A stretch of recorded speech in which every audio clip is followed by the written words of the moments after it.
Nous allons continuer avec la question numéro 8 où nous demandons What is the total number of employees in each title? Donc, il y a les différents titres dans l'entreprise et on veut connaître le nombre des employés qui sont là. En fait, ça aide le manager à voir la distribution de rôles dans l'entreprise. Est-ce qu'il y a des rôles où il y a trop de personnes ou il y a des rôles où il y a moins de personnes? Ça permet de comprendre ça, de voir ça. Et comment c'est clair que nous allons procéder. Ça parle des employees, donc vous allez aller chercher ça dans la table des employees. Par exemple, il suffit simplement de dire select to from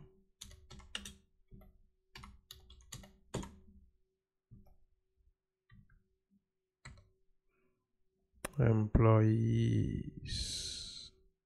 OK, et on va le lancer. OK, je pense que je dois relancer ma connexion, c'est fermé. Je me reconnecte complètement et on va voir, ça me dit ce nom n'est pas valide. Alors, on va...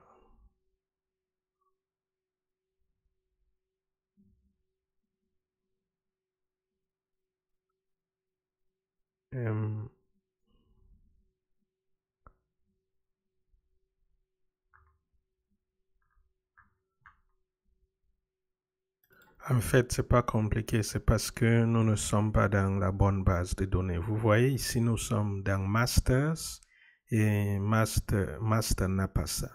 Donc, on doit simplement aller là et choisir la bonne base de données. Nous sommes dans Northwing et une fois qu'on le fait, en principe, ça devrait marcher. Ok, super. Donc, voilà. Mais en fait, ça a envie qu'on puisse compter. Donc, le total number, on doit absolument utiliser count. Donc, si vous regardez, voici les titles. Donc, ça dit with each title. Donc, absolument, il faut avoir title, il faut compter et il faut regrouper par title. Donc, pour nous rendre la vie facile, nous allons simplement balancer ça. Nous avons select title, on va count employee ID.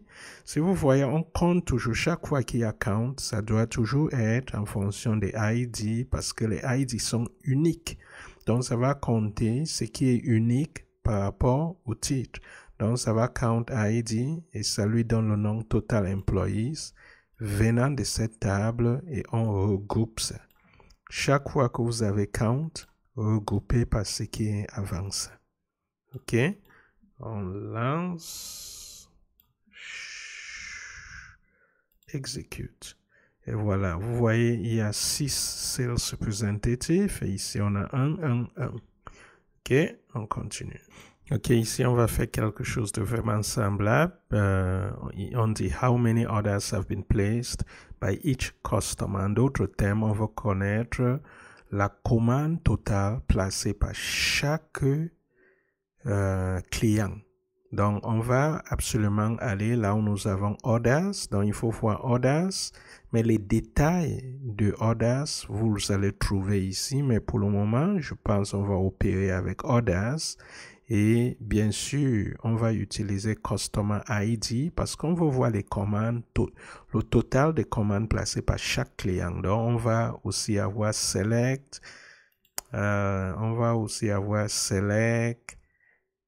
Customer ID, Count, ainsi de suite. Donc, on va avoir quelque chose de semblable. Mais pour cela, allons d'abord voir ce qu'il y a.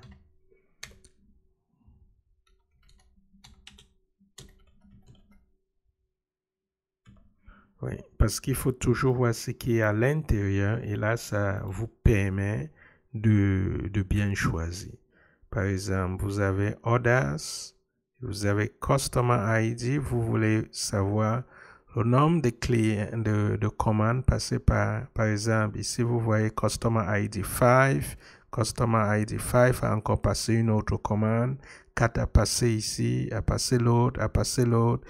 Maintenant, vous voulez savoir en tout qu'est-ce qui se passe. Chaque client, qu'est-ce qu'il a fait. OK, how many orders have been placed by each customer. Alors, nous voilà, on va dire select customer ID. On va count les order ID parce que chaque order est unique, mais on va grouper par ça. Comme je l'ai dit tantôt, quand vous faites count, le plus souvent, utilisez group by par ce qui vient avant, parce que c'est ça notre point, ça c'est notre point de référence. OK, on est là, on va lancer.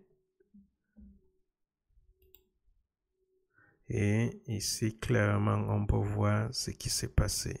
Ça, c'est le Customer ID. Si on avait Join, on pouvait utiliser le Customer ID pour aller dans la table des clients et voir réellement le nom. Et n'est pas seulement voir ce matricule, mais aller chercher le nom qui correspond à ce matricule. Mais nous voulons, cette fois-ci, pour un début, simplement rester dans une seule table afin que quand on commence à mélanger les choses, que d'abord, ça soit très clair pour tout le monde. Alors ici, on veut connaître les 5 produits les plus chers. Les 5 produits les plus chers. Alors, pourquoi est-ce qu'on veut le connaître? Ça aide le manager à identifier, bref, les produits des classes et de comprendre si cette stratégie est la bonne. Alors, nous comprenons qu'il faut aller dans Product. Donc, on a Select all from products. Donc déjà, voilà ce qu'on a. Mais on comprend qu'on veut voir les top 5. OK? Donc, c'est clair qu'on veut les top 5. Les 5 produits les plus chers. Donc, top 5, ça veut dire qu'il faut regarder là où il y a le prix. Et on comprend que c'est le prix unitaire qui nous intéresse. Et bien sûr, si ça passe simplement chercher ça, on a besoin d'ordonner ça. Donc, on doit avoir quelque chose comme order by, ici en bas. Donc, par ordre, pas croissant, mais descending, parce qu'on veut voir les top 5 les plus chers. Donc, c'est ça qu'on va faire tout de suite. Ajustons ça avec quelque chose comme ça. OK, donc on a top 5 product name, unit price, on a ça. Donc, si par exemple, on retire ça, ce qui va se passer, c'est qu'on sélectionne les top 5, on a le product name, on a le prix unitaire, lançons ça tout de suite. On va se rendre compte qu'on a ça, mais ce n'est pas par ordre décroissant. OK, imaginez que c'était 1000 produits. Là, c'est difficile de savoir quels sont les 5 produits les plus. C'est vrai, on a des top 5, mais bon, que je retire d'abord ça, OK? Et que je lance ça, ça va nous permettre de mieux comprendre. Bon, imaginez que j'avais décidé de mettre order by unit order.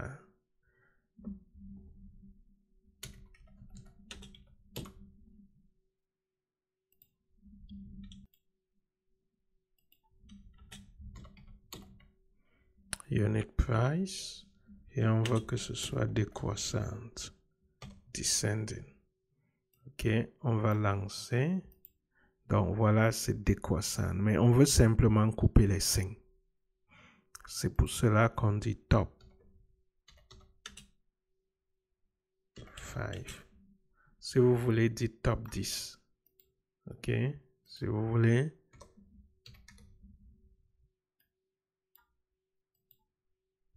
C'est ça. Donc, ça permet de vraiment voir vos produits les plus chers et puis comprendre est-ce que ça se vend, est-ce que c'est une bonne stratégie. Alors, cette fois-ci, nous voulons voir le revenu total de tous les commandes. Donc, nous allons aller dans le Order Details. Le Order Details, en fait, on va lancer et voir ce que ça nous donne. Select from...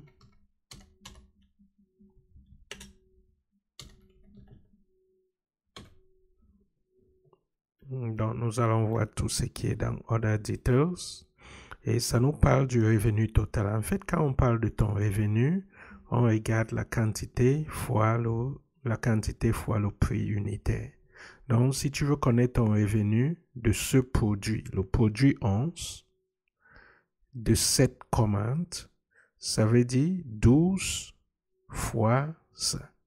Mais on veut voir le revenu total. Donc, on veut que ça fasse la multiplication partout et que ça mette plutôt revenu et ça multiplie tout ça et que ça fasse la somme. Alors, ça veut dire que ici, on va utiliser somme, mais on va faire revenu multiplié, prix unitaire multiplié par quantité et on va donner un nom pour connaître quel est notre revenu total. Alors, sans tarder, je pense qu'on peut balancer ça. On a somme, le prix unitaire fois quantité et on lui donne le nom, total revenu. Ça vient de cette table et on y va.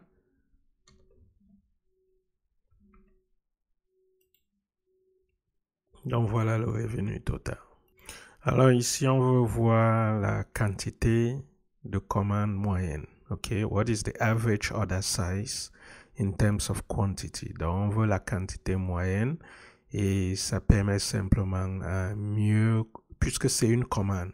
Si les commandes sont élevées, si la quantité est élevée, ça veut dire qu'il faut bien gérer son stock. Si la quantité n'est pas élevée, c'est correct pour la gestion de stock. Alors, pour mieux comprendre, vous savez qu'il faut absolument aller sur, bref, là où il y a les produits, pour regarder, on parle de commandes. OK? Il faut aller regarder les commandes. Donc, c'est assez simple, c'est pas, essayez-le vous-même et vous allez voir que vous allez avoir quelque chose comme cela. Donc, la moyenne, ça se gère avec cette fonction average. C'est tout. Vous voulez la quantité moyenne venant de order details. C'est simple. Et ici, le numéro 13, ça dit which products are low in stock. Donc, vous voulez regarder les produits qui sont low in stock, donc qui ont une quantité de moins de 20 unités. Là, pour pouvoir rapidement commander et ne pas faire face à des problèmes de stock. OK? C'est comme vous avez les enfants à la maison, ils aiment le croissant et vous savez qu'ils vont manger, chaque enfant mange 4 croissants par jour. Alors vous ne voulez pas avoir de rupture de stock, surtout si c'est de grands garçons. Donc vous voulez vous assurer que vous avez assez de stock. OK. Allons-y tout de suite regarder la table de products.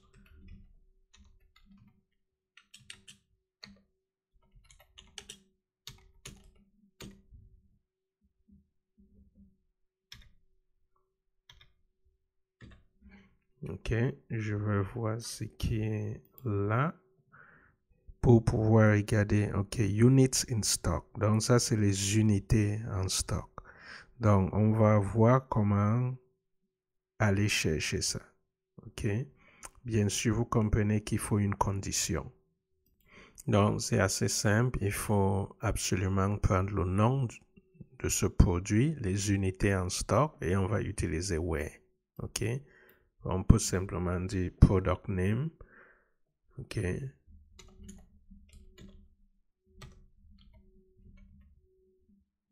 Exactement comme c'est là. Mettre la virgule. Vous voulez l'unité en stock. Unit in stock. C'est ça. Et vous voulez dire where. Et maintenant, dit unit in stock est inférieur à 20. OK.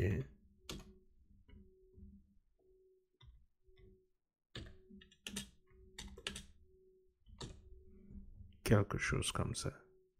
Bon, très souvent, il faut fermer avec ça. Ça ne change rien en fait. Donc voilà, vous pouvez voir tous les produits qui ont moins de 20 en stock. OK, ici le numéro 14, on dit what is the total number of orders placed each year. Donc on veut connaître la commande par année. Vous voulez voir si la tendance est en train d'augmenter ou de baisser. Parce que si chaque année, les commandes totales, en fait, c'est combien vous avez vraiment vendu. bien sûr, on ne parle pas de ce qui a été retourné. On regarde simplement ce qui a été commandé chaque année.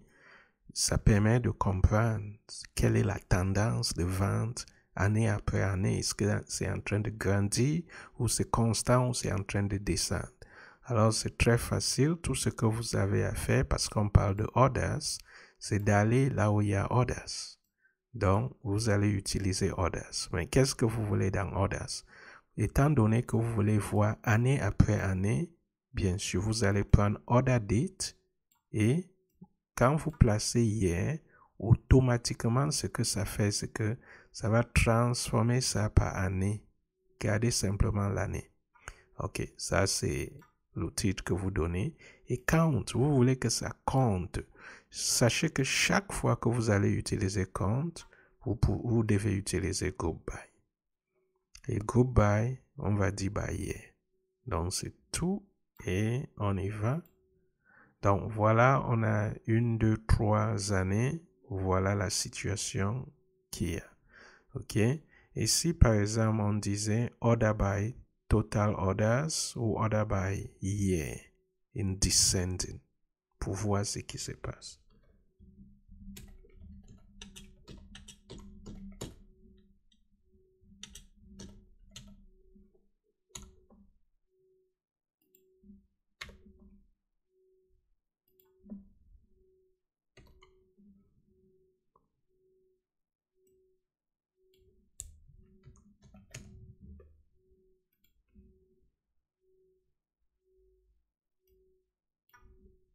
En fait, c'est order date. Hier, c'est une fonction, donc on ne peut pas ordonner par hier.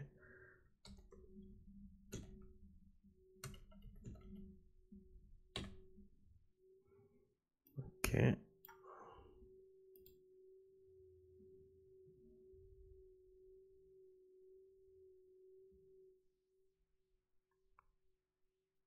OK, c'est très facile de corriger. Donc, tout ce qu'on a à faire, c'est de nous assurer que c'est exactement ça. OK, parce que en fait, ça transforme ça en année. Ça regroupe en année. Maintenant, si on dit simplement order date, c'est pas bien. Il faut que ce soit également en année, parce que ce que ça nous donne, si on lance simplement ça, vous allez voir que ça nous donne les années, donc ça doit mettre ça en ordre par année. Par contre, si on laisse simplement ça, là on aura du n'importe quoi. Alors voilà, ça ordonné en année, on voit que ça augmente, mais ça baisse. Ça fait qu'il faut essayer de comprendre pourquoi.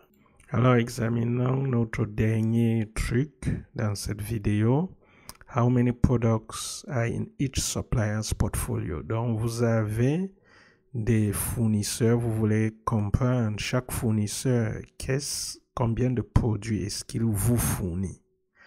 Et vous voyez, on va dans Product et on va voir qui est-ce qui fournit le produit. OK? Et alors ici, on veut count selon les fournisseurs. OK? Dans l'ensemble, voilà, on se rend compte que tel fournisseur, voilà les produits qu'il fournit. Si vous voulez, par exemple, juste d'abord regarder, si je mets X là, j'aime bien très souvent aller pas à pas pour vraiment comprendre. Si vous lancez d'abord ça, vous allez voir, voici le fournisseur. Et chaque fournisseur, vous avez par exemple fournisseur 1 fournit tel produit, tel produit, tel produit.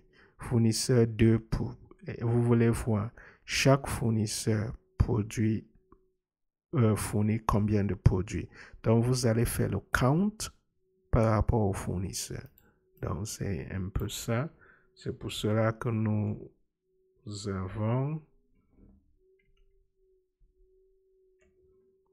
donc on va count les produits par rapport au fournisseur comme on le fait depuis. Donc assurez-vous que vous avez bien compris ça et puis on va se voir dans une autre vidéo. Je pense que c'est suffisant. J'avais voulu faire encore 15 autres questions, simplement par rapport à une seule table, mais je pense que vous pouvez refaire ça et refaire ça plusieurs fois. Et la prochaine vidéo, on va commencer à utiliser plus d'une seule table. Là, ça commence à être un peu compliqué, mais c'est bon. Ça fait en sorte qu'à la fin, vous ayez une maîtrise de tout ce qu'on fait là.